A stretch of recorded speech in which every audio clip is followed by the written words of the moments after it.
Bienvenidos y bienvenidas a Super Smash Pod, un podcast sobre todas las novedades del mundo de los videojuegos de Nintendo. Mi nombre es Julián Capper y me acompaña, como siempre, la persona que más sabe de Nintendo en toda Latinoamérica Unida, el señor Rabagonic. Es un montón ese título, sobre todo porque estamos en un podcast donde hay dos románticos de la gran N2, sabiondos quizás de la Nintendeta, dos apasionados, Juli Capper, los últimos románticos podríamos decir, y tengo muchas ganas de hacer este episodio porque vamos a estar hablando de algunos temas que son muy particulares. ¿Cómo andás vos, Juli?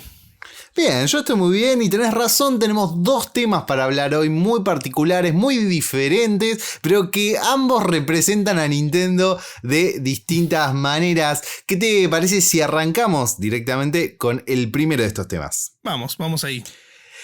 Vamos a hablar un poco de algo que capaz ustedes del otro lado ya se enteraron, pero lo vamos a repasar, a explicar y a debatir un poco qué es todo lo que pasó. No sé si decirle escándalo, pero sí una cuestión muy noticiosa de las últimas semanas alrededor del youtuber y streamer PointCrow.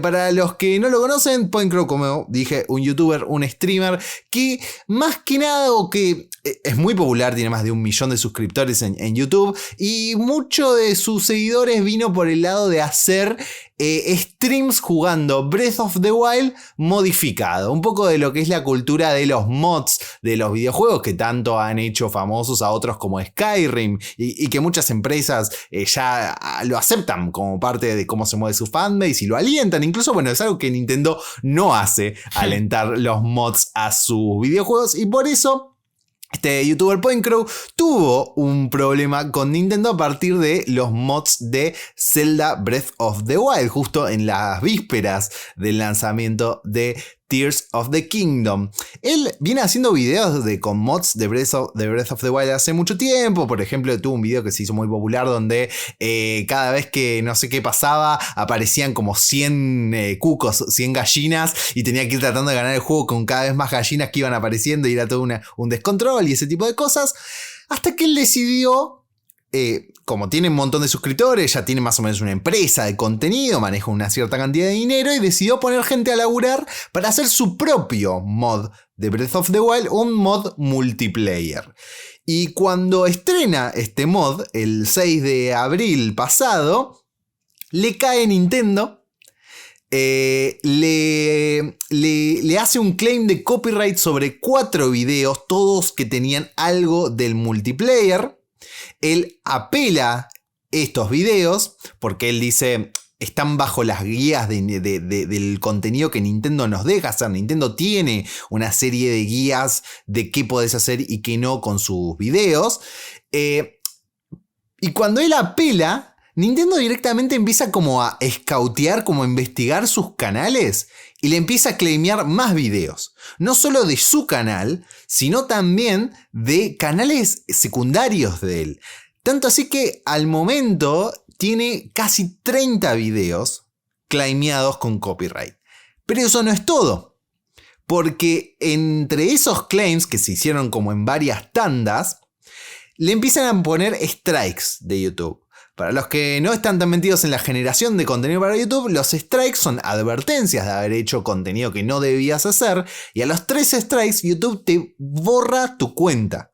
Te borra todo lo que tenías, todos tus suscriptores, todos tus videos, perdés todo. Entonces, claramente, a partir de que PointCrow hace este mod multiplayer de Breath of the Wild, Nintendo se enoja con esta actitud y apunta directamente a él y le deja su canal al borde de ser borrado.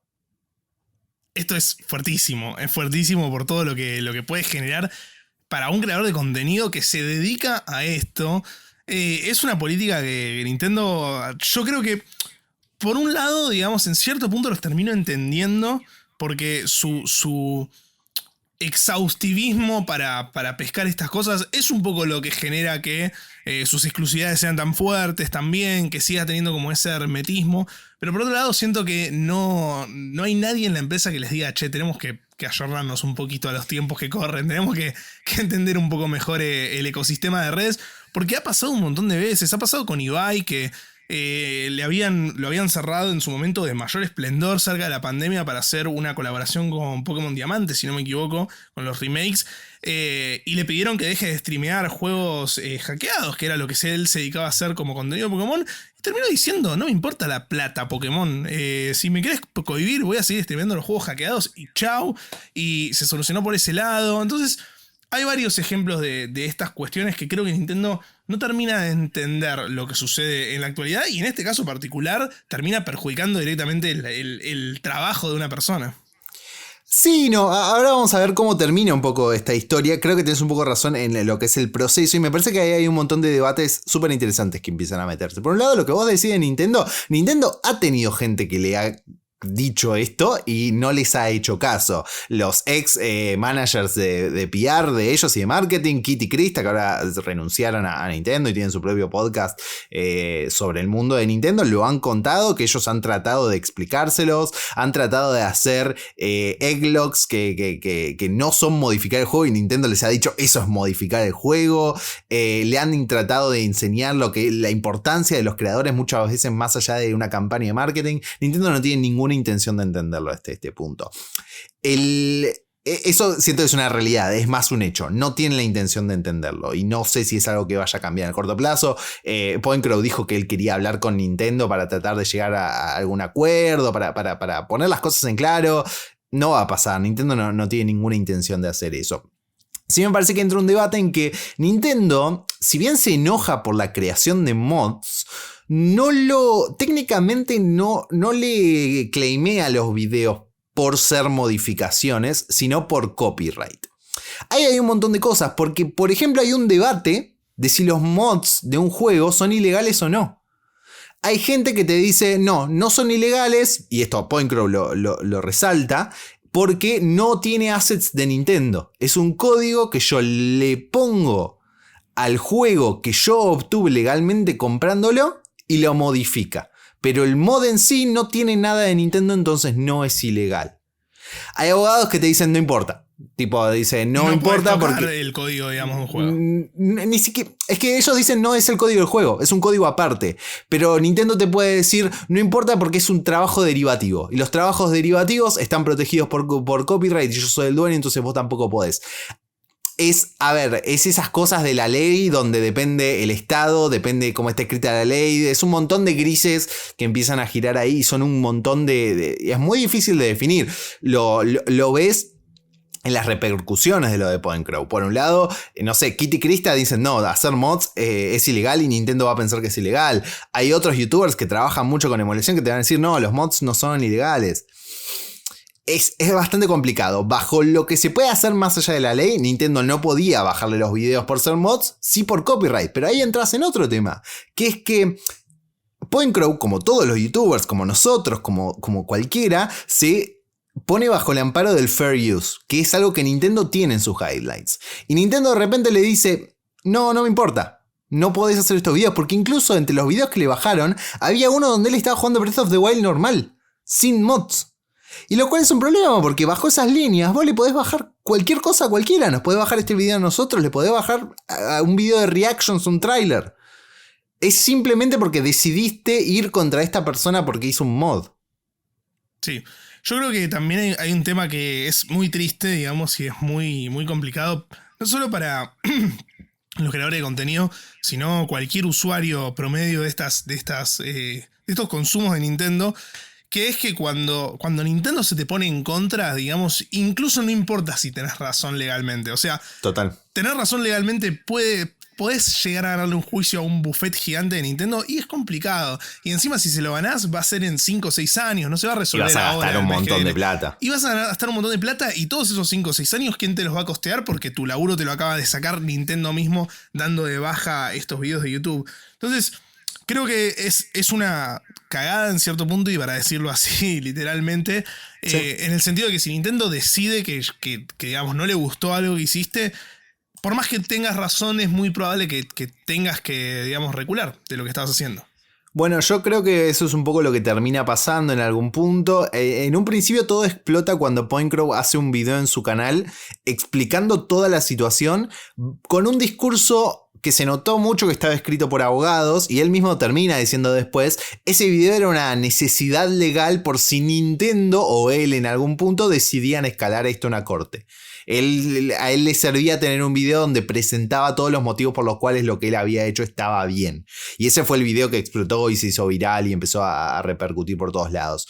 Hoy por hoy, esto pasó hace 2-3 días, él subió otro video reaccionando al tráiler de Tears of the Kingdom y analizándolo como por 2 horas. Es un stream de él que subió a YouTube, donde obviamente al principio él lo dice, bueno, vamos a hablar del elefante en la habitación. Y él dice, decidí borrar ese video. Decidí borrar todos mis videos de Breath of the Wild. No voy a hacer más contenido con Breath of the Wild. Sí voy a jugar Tears of the Kingdom, normal, sin mods, sin nada. Y listo. Y no quiero hablar más del tema porque dice, gasté 3 semanas que la pasé para el orto, que gasté mucha energía, que no sabía qué hacer. Y al final, esto lo dice en otra entrevista, no en ese video, también me di cuenta que yo me había obsesionado un poco con que mi contenido dependiera de Breath of the Wild. Y saliendo de eso me empecé a dar cuenta que había otro montón de cosas que yo podía hacer. Él hace videos con Elden Ring, él hace videos con Minecraft, él hace videos con otro montón de cosas. Entonces él siente que, bueno, tal vez es más una oportunidad para dejar algo que lo tenía como muy cerrado en un solo tipo de contenido, abrirse, hacer más cosas e igual jugar Tears of the Kingdom con miedo igual porque Nintendo se puede todavía durante 90 días Nintendo le puede agarrar una loca y decirte no, ¿sabes qué? Tercer strike debajo del canal, con miedo de que eso pase. Pero bueno, dejar un poco el tema atrás y seguir adelante, que es una cagada, volviendo un poco a lo que decíamos al principio. Porque empresas como Bethesda con Skyrim realmente se dieron cuenta es publicidad gratis, lo hemos dicho un montón de veces, un montón de cosas, pero es como, es publicidad gratis, loco, tiene 1 millón de suscriptores que están mirando sus videos de Breath of the Wild. Y lo veo, digamos, trabajando desde la pata de marketing de los videojuegos y en la agencia. Muchísimas empresas ya ni siquiera le tienen consideración al PR, digamos, siguen utilizando el método de PR tradicional con los medios por una cuestión de prestigio, por una cuestión de posicionarlo en Metacritic, por una cuestión de posicionarlo en Steam, diversas estrategias de ese estilo. Pero cuando quieren llegada, cuando quieren reach, cuando quieren engagement con la gente, siempre apelan a una estrategia de creadores de contenido. Eso ya está sucediendo. Sucede hace años y hoy es un estándar de la industria. Entonces, que Nintendo no lo entienda es un problema porque incluso en los países donde utiliza creadores de contenido, son muy pocos, son muy separados, son para juegos muy puntuales. Digamos, recuerdo, por ejemplo, bueno, ahora no me va a salir el nombre ni ahí, pero uno de los creadores más grandes de Estados Unidos tiene muchas activaciones con Nintendo del lado de Mario Kart 8.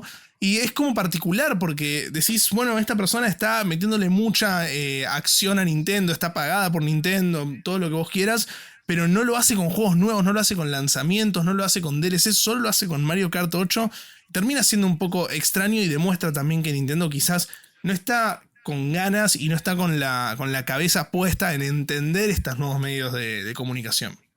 No, totalmente. Bueno, otro que tiene así una asociación con Nintendo es The Completionist. Ya hemos hablado de él hace un poco cuando hizo el video de comprar todos los juegos de Wii U y Nintendo 3DS. Y él también me parece que tiene ese tipo de trato con Nintendo porque tiene un approach muy clásico a los videojuegos, que es completarlos. Entonces el trato que tiene con Nintendo es que muchas veces le mandan juegos un par de semanas antes para que él tenga tiempo de completar los juegos y subir su review de completarlo más o menos a tiempo. Pero de vuelta es un approach muy, muy básico, ¿no? De lo que hace un creador de contenido, que no permite a la innovación y a la creatividad. Y eso resulta súper raro cuando está por salir Tears of the Kingdom, donde ellos quieren apuntar a la creatividad de los jugadores. Es como, queremos que seas creativo, pero dentro de nuestros límites, de los límites que nosotros te vamos a dar con este juego nuevo. Sí, ellos creo que todavía siguen pensando que los videojuegos están hechos para que vos te sientes en donde quieras, donde tengas tu Switch y que lo juegues y que lo disfrutes, y no tanto en este ecosistema de prosumidores donde todos creamos contenido a raíz del juego, donde todos queremos hablar del juego, donde todos queremos compartir nuestras experiencias y nuestras opiniones. Entonces, sí, creo que Nintendo está bastante atrasado al respecto. Ojalá que en los próximos años esto cambie porque, a ver, están invirtiendo gran parte de su presupuesto global en todo lo que es digamos, ayornarse a las nuevas épocas, tanto en mobile como en servicio de suscripción y demás. Así que sería una lástima que inviertan tanto y que generen algo tan increíble como es el ecosistema Switch hoy por hoy y que no puedan traspasar a lo que los usuarios esperan de eso. Yo creo que lo más que podemos esperar en ese sentido es tal vez de acá a unos años sea algún tipo de cambio de dirección, específicamente en Nintendo of America. Me parece que es algo que es muy difícil de esperar de Nintendo Japón, porque en Japón no existe este tipo de contenido prácticamente. Entonces como que esperarlo de ellos sería muy difícil, pero sí capaz un cambio de dirección a futuro en Nintendo of America capaz pueda traer alguna renovación en este estilo. Sí, eso y también lo que venimos hablando en episodios anteriores que pueden ir a escuchar, donde hablamos de un poco del plan a futuro de Nintendo y su expansión en esta década que se viene, así que no me extrañaría que muchas cosas cambien a nivel interno de Nintendo de acá al 2030, digamos. Totalmente. Hablando de modernización, y para pasar al otro tópico de esta semana, podemos hablar de la modernización de un clásico de Nintendo, ¿no? Podemos hablar de la modernización de un clásico de Nintendo, la llegada de una franquicia que capaz no es la más popular de Nintendo en cierto punto, pero sí es una de esas franquicias que quedó encerrada un poco en consolas antiguas y que todavía no habíamos tenido la posibilidad de jugarla en estas nuevas consolas. Estamos hablando de Advance Wars 1+2, Recamp, digamos, el nombre no sé cómo decirlo en español o en inglés, pero es la remasterización, digamos, de Advance Wars 1 y de Advance Wars 2. Estos juegos que salieron para Game Boy Advance, que son los más icónicos por ahí de toda la franquicia Wars, de las cuales ya vamos a hablar ahora en un ratito, pero que vienen a traer justamente estos dos clásicos de Game Boy Advance, una consola, lo dijimos muchas veces, junto con GameCube, un catálogo impresionante, un catálogo que quedó medio encerrado en esas dos consolas, un catálogo muy de la época que Nintendo cada vez más se está aprovechando de eso, sin ir más lejos. Bueno, este año tuvimos Metroid Prime, que es un juego también de esos años y es una obra maestra que llegó de la mejor manera. Lo hizo también con Advance Wars, un juego que estaba pensado para el 2021. Un juego que cuando iba a salir, digamos, sucedió toda la cuestión de Ucrania y Rusia con la guerra y Nintendo decidió que no era oportuno sacar un juego que se trate de guerra en ese contexto, así que decidieron frenarlo. Durante todo 2022 medio que no tuvimos novedades al respecto, se iba pateando. Finalmente el 21 de abril de este año, hace una semana prácticamente cuando grabamos este podcast, salió Advance Wars 1+2 y lo estuvimos jugando. ¿Cuál es tu experiencia con Advance Wars, Juli, para arrancar? Yo no tenía ningún conocimiento de la existencia de Advance Wars hasta que fue anunciado ese 2021. Recuerdo, si mal no recuerdo, fue la misma direct de la E3 donde se anunció Metroid Dread, con lo cual el fanatismo de Nintendo estaba muy, muy exaltado por este cúmulo de anuncios que incluían Dread y Advance Wars. Me pareció súper interesante cómo se puso el fan de Nintendo con este anuncio, porque me parece que viene un poco de la mano de lo que vos decís. Recuperar un juego que para los que tuvieron una Game Boy Advance era medio clave, ¿no? Era como algo del catálogo de Game Boy Advance que tenías que tener, porque me parece que tiene un montón de condimentos que ahora vamos a charlar que son súper interesantes. Lo probé un poquito, no mucho, llegué hice más o menos todo el tutorial hasta la primera misión en solitario de este remaster. Y me pasó que yo no soy de los juegos de estrategia. A mí me cuesta mucho el juego de estrategia porque me cuesta mucho pensar varios pasos adelante. Soy más un jugador de la acción en el momento.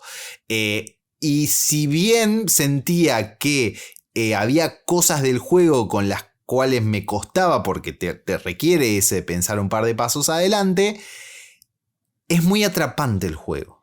Hay algo en la presentación, en inglés me sale la palabra streamline, que es como la simplificación en algún punto de las mecánicas de estrategia y de cómo te las dan y de cómo las vas elevando, cómo las vas aprendiendo y cómo que realmente. Y también los resultados, ¿no? De cuando haces una estrategia y funciona, cuando estás por perder, cuando ganás. Siento que toda la presentación del juego te atrapa. Más allá de si sos un usuario de juegos de estrategia o no, te va atrapando y querés más. Querés seguir probando, querés ver hasta dónde podés llegar. Y ya con eso me pareció un hitazo para mí en ese sentido. Sí, es algo particular, digamos, que en un género tan complicado como es este juego, este tipo de juegos de estrategia por turnos, suelen ser juegos muy complejos, suelen ser juegos que tenés que estar muy metido, incluso, no sé, Fire Emblem es una franquicia que a mí me gusta muchísimo, pero cada Fire Emblem tenés que meterle por lo menos unas 10, 12 horas para finalmente terminar de entender todo el meta del juego y por dónde transcurre. Yo creo que este juego logra algo muy difícil, que es agarrar este tipo de propuestas súper complejas y bajarla a un nivel en el que vos quizás jugaste una hora y ya estás súper adentro de la propuesta.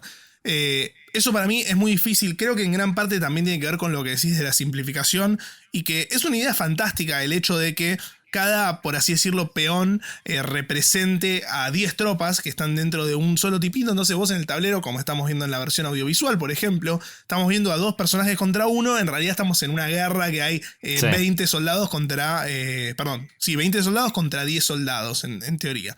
Entonces... creo que eso tiene mucho que ver y forma parte del éxito y de lo que conlleva Advance Wars, que es llevar este género a más gente.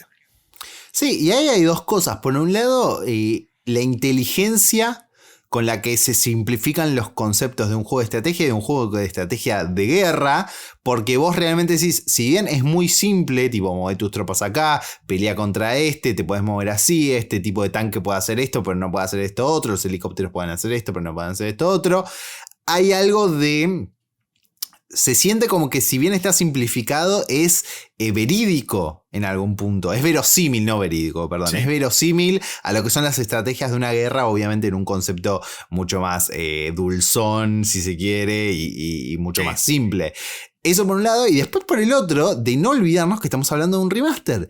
Y que todo esto viene de un juego hace 20 años. Que toda esta fineza de Advance Wars ya estaba ahí hace 20 años en Game Boy Advance, y por qué entonces también entender un poco de la importancia de este juego. Sí, completamente. Es una de esto que hablábamos antes, es una de esas gemas que quedaron encapsuladas, por así decirlo. Otro condimento que creo que no es menor y que también suma a la occidentalización de la franquicia, digamos, en un género que es muy japonés, porque este género es difícil de encontrar en Occidente, o sea, obviamente hoy hay 1000 videojuegos por día y hay mucha gente que incursiona, pero en un principio era muy japonés, y tiene una gran narrativa, una narrativa muy occidental. Sí.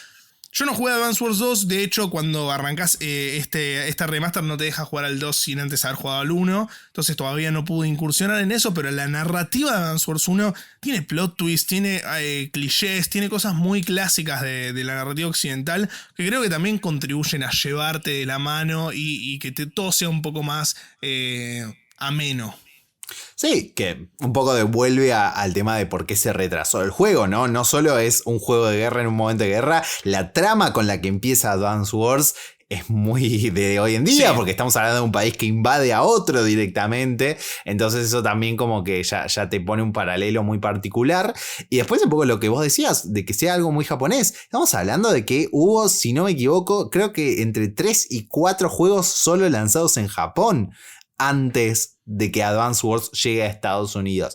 Y me da mucha curiosidad, me parece muy fascinante cómo una vez que Advance Wars sale en Estados Unidos, cómo encuentra un público que estaba ahí como esperando este tipo de juegos, tanto así que es el juego que causa que después Nintendo pueda llevar Fire Emblem justamente al mercado de Occidente, donde antes no estaba. Entonces me parece súper fascinante cómo realmente es un...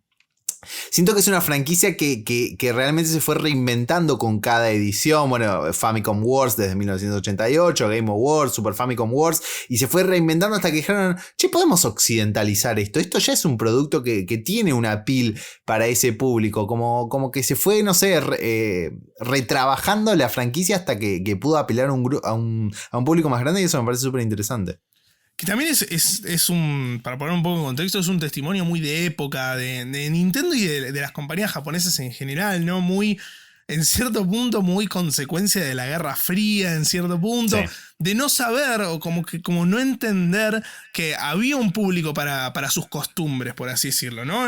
Posicionémonos en un Nintendo de los 90, en un Nintendo de los 80-90, donde solo llevaban a Occidente cosas que sabían que iban a funcionar en Occidente. Si llevaban algo japonés tenían que meterle toda una reconversión a nivel estético, visual, marketinero, porque querían apelar al público estadounidense. Y en la década de los 2000 se empiezan a dar cuenta de estas cuestiones de que había un montón de público que jugaba sus juegos japoneses, incluso sin entender la narrativa, porque obviamente estaba en japonés, por lo divertido que era el juego. Entonces, el llevar a Advance Wars y ver que era un éxito, en cierto punto es parte de esa revelación a Nintendo de decir, hey, pará, todo lo que estuvimos haciendo, que pensábamos que era solo para nosotros, tiene todo un público en Estados Unidos. Y puntualmente todo esto lo digo como preámbulo porque Advance Wars 1 más 2 es un paso más allá de eso. Es Nintendo dándose cuenta de la globalización. Es Nintendo dándose cuenta de, che, esto que funcionó en Japón y que funcionó después en Estados Unidos, hoy funciona en todo el mundo. Hoy hay un ecosistema digital, hay un ecosistema físico y puede funcionar en cualquier parte del mundo. Y no solo eso, también es algo que ya hemos hablado mucho en los podcasts de Misión Zero alrededor del regreso de Metroid con Samus Returns y con Metroid Dread. También es un juego que vuelve después de haber potenciado un montón de juegos independientes en la misma línea, porque hoy en día hay un montón de juegos independientes que toman cosas de Advance Wars desde lo visual, desde el planteamiento de cómo vas a ir haciendo los movimientos, de los menús, de todo. Entonces es un poco, Nintendo siempre le termina pasando a eso, ¿no? Como que abre géneros, mercados, posibilidades para los videojuegos. Después, a ver, por las dinámicas de las compañías en general, no es algo exclusivo de Nintendo. Advance Wars fue una franquicia que funcionó muy bien durante algunos años y después empezó a funcionar muy mal y se dejó de lado, y una vez que en los últimos años ese género explotó, bueno, ahora que tenemos una consola que le está yendo bien y que vemos que el mercado sigue sacando estos juegos, es el momento de volver a traerlo, y la inteligencia de ver esa oportunidad también, ¿no? También es súper también lo que venimos hablando y muy claro si uno mira el cronograma de lanzamientos de Nintendo. Un poco estamos, si bien no salió una nueva consola de Nintendo, estamos viendo la segunda generación de Switch. Y eso lo notás por la cantidad de ciclos que se cerraron, digamos. Ya salió Splatoon 3, ya salió, ya está por salir el nuevo Zelda. Y en ese contexto, el primer ciclo de Switch, que va de 2017 a 2022, es un ciclo mucho más de apuestas seguras. Es un ciclo de ir despacio, de ir por los juegos, por las franquicias que sabíamos que iban a vender. Recién al final te tiraron un Metroid, que también, dentro de no venderlo tanto como un Zelda o como un Mario, es una de sus franquicias más reconocidas. Entonces, el éxito de toda esa primera etapa de Switch es lo que hoy hace que tengamos Mario Strikers, que tengamos Advance Wars, que tengamos WarioWare también en el 2021. Sí. Son todas esas propuestas que Nintendo no las hace habitualmente. Las hace solo cuando está seguro de que algún rédito le puedes sacar. Entonces, creo que somos afortunados en cierto punto, y ya como para ir complementando todo esto de Advance Wars como fenómeno, de estar viviendo un momento en el que Nintendo es muy exitoso, porque eso abre las puertas de que cualquier cosa pueda suceder en cierto punto y que cualquier gema olvidada como Advance Wars 2 terminen llegando a Nintendo Switch.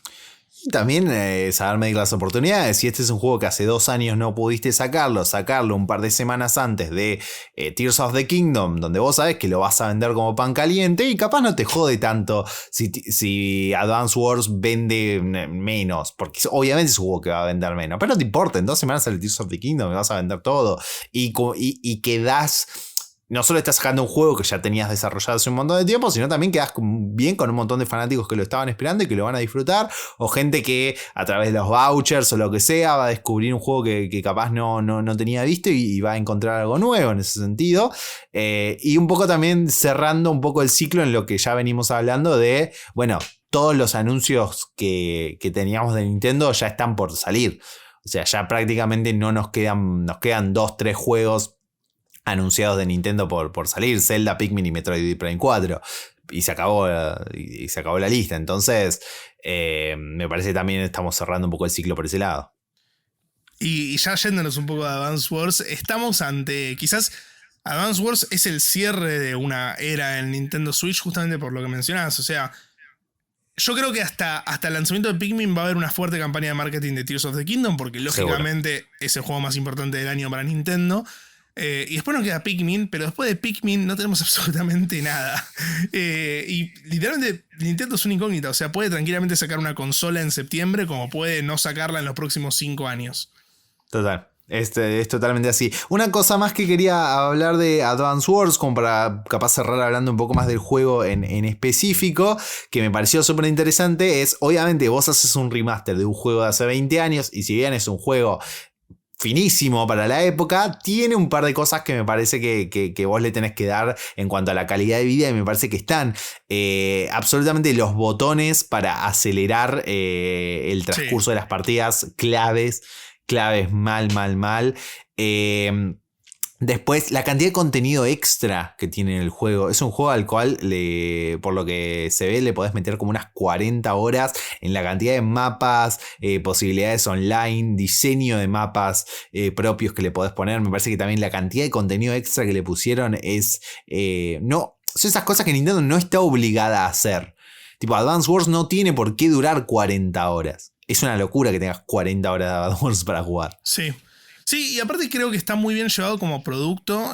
Digamos, yo estoy contento con el juego más de lo que pensé que iba a estar. Como dije antes, yo Advance Wars de Game Boy Advance lo jugué en su momento, hace mucho tiempo. Advance Wars 2 no. Pero recordaba con mucho cariño y sabía que el juego en cierto punto me iba a gustar. Pero siento que le buscaron una vuelta para ofrecer una experiencia nueva dentro de la remasterización. De hecho, el tema este de el enfoque visual mezclado con que vos no puedas jugar el 2 antes del 1, está como todo llevado a que es un único juego, digamos. Es como una experiencia Advance Wars 1 más 2. Y claro, a mí me terminó gustando mucho desde ese lado. Siento que está muy bien ayornado a la época y siento que está enfocado para presentarse como un nuevo juego, digamos. No como una remasterización, sino como una nueva experiencia. ¿Qué opinás? Capaz como para mí el único punto crítico, así como digo, acá el juego es raro, lo estuve debatiendo un rato ayer con algunos amigos y quería saber qué opinás vos. Hay algo raro en la presentación, en esto que veníamos hablando de querer como dulcificar un poco el concepto de la guerra para que siga siendo un juego Nintendo, digamos, que apele a un público un poco más amplio y a la vez no termina de concretarse. Lo digo a vos el juego te lo presentan todo lindo, como caricaturesco, medio anime en algunas cosas. Te lo presentan en un tablero, eso es como la gran diferencia con respecto al original, como que vos no estás en la guerra de verdad, sino que estás jugando en este tablero medio juego de mesa. Pero después te meten a las cutscenes donde los ves que se están recagando a tiros. Entonces hay como un choque medio raro donde el juego no termina de decidirse, ¿no? Sí, creo que hay algo ahí. Personalmente a mí no me termina de molestar. O sea, siento que Nintendo se preocupa en dejar en claro que lo que estamos viendo es una ficción. Sí. No solo desde el aspecto artístico, súper anime, súper todos contentos en ese ámbito, sino que el tablero, los personajes, los tanques, como estamos viendo ahora, parecerían ser los tanques de muñecos que tenemos de chico, o que antes eran populares, ahora quizás no tanto. Pero creo que está muy llevado para ese lado, de que todo el tiempo, todo lo que estás viendo en pantalla te remarca como que no podría ser real esto, como que es una guerra dentro de una ficción. Creo que la narrativa incluso te lleva a eso después de la segunda mitad del juego. Entonces, personalmente no creo que sea un error. Sí entiendo la crítica y entiendo a la gente que le pueda chocar, sobre todo si probás el juego y no te termina gustando, porque creo que si lo haces si llevas esa crítica las primeras 2 horas, es muy probable que te quedes con una sensación medio ambigua y rara. ¿Vos, Juli, qué opinás? No, yo entiendo, me parece que es criticable, como decís vos, me parece que es una consecuencia de que sea un remaster de un juego que ya era de cierta manera. Y vos a la hora de modernizarlo decís, che, hay que bajarle un poco el tono porque la mirada de la gente hoy es mucho más crítica, es un momento álgido por un montón de cosas, pasaron un montón de cosas en el medio. Estamos hablando también de un juego que originalmente sale el 10 de septiembre de 2001, o sea, un día antes del atentado a la Torre Gemela. Tiene una puntería, esta franquicia es increíble. Entre ese momento y ahora pasaron un montón de cosas con respecto al concepto guerra. Entonces que vos digas cuando lo vas a traer de vuelta hay que bajarle el tono. Me parece que te causa que esté esta dualidad, porque vos no querés sacarle la esencia al juego, que esas cutscenes donde se cagan a tiros son parte de la esencia del juego original, y al mismo tiempo buscas ciertas mecánicas, ciertas herramientas para bajarle el tono. Entendés que va a haber una dualidad, que puede haber una crítica al respecto, pero te parece que hay un costo-beneficio ahí que podés dar, digamos. Sí, completamente. Párrafo por parte, digamos, y para ya quizás ir cerrando este episodio. Creo que es un gran laburo, todo esto que estamos mencionando, es un gran laburo de Intelligent Systems. Que a mí personalmente es uno de los estudios que más me gusta de Nintendo, Sí. cómo desarrolla sus juegos. Y creo que siempre está pendiente de estas cosas, ¿no? De tratar de hacerlo lo más amplio posible, incluso cuando sus temáticas quizás son un poquito más duras. Sí, Intelligent Systems que hicieron el juego original, pero también Wayford Technologies, que son los que también se encargaron de la gran parte de este remaster, que es un estudio que no había trabajado en IPs de primer nivel, digamos, de Nintendo hasta ahora, y la verdad que sacaron este remaster adelante, y siempre es una buena noticia que Nintendo tenga más estudios third parties en los cuales confiarles su primera línea de franquicias, porque significa que más juegos se van a poder ir desarrollando en el futuro. Sí, aparte de esto de lo que hablamos siempre del cronograma de contenidos de Nintendo, y esto, digamos, nunca consideraría un juego de Nintendo más bajo que AAA por el tamaño de lo que Nintendo representa, pero para la economía de Nintendo esto es, no te digo que un indie, pero sí un AA, o sea, es un presupuesto muy inferior para las propuestas que hacen. Entonces, yo creo que si estas propuestas salen bien a nivel económico, si venden más o menos cerca de lo que Nintendo espera, cada vez vamos a ver más de estos estudios aportando en remasterizaciones, porteos de juegos de esta época. Totalmente. Bueno, vamos a ir cerrando este episodio. No sabemos todavía qué vamos a hablar la semana que viene. Veremos qué nos trae Nintendo. Pero la otra semana ya vamos a estar entrando en la semana de Tears of the Kingdom. Seguramente hagamos un episodio previa. Después hagamos un super episodio la semana siguiente al lanzamiento, charlando todas nuestras primeras impresiones. Así que tenemos una semanita más de descanso, de preparación. Y después es todo Zelda, amigos. De acá en adelante es todo Zelda. No puedo esperar más. Necesito que sea 12 de mayo.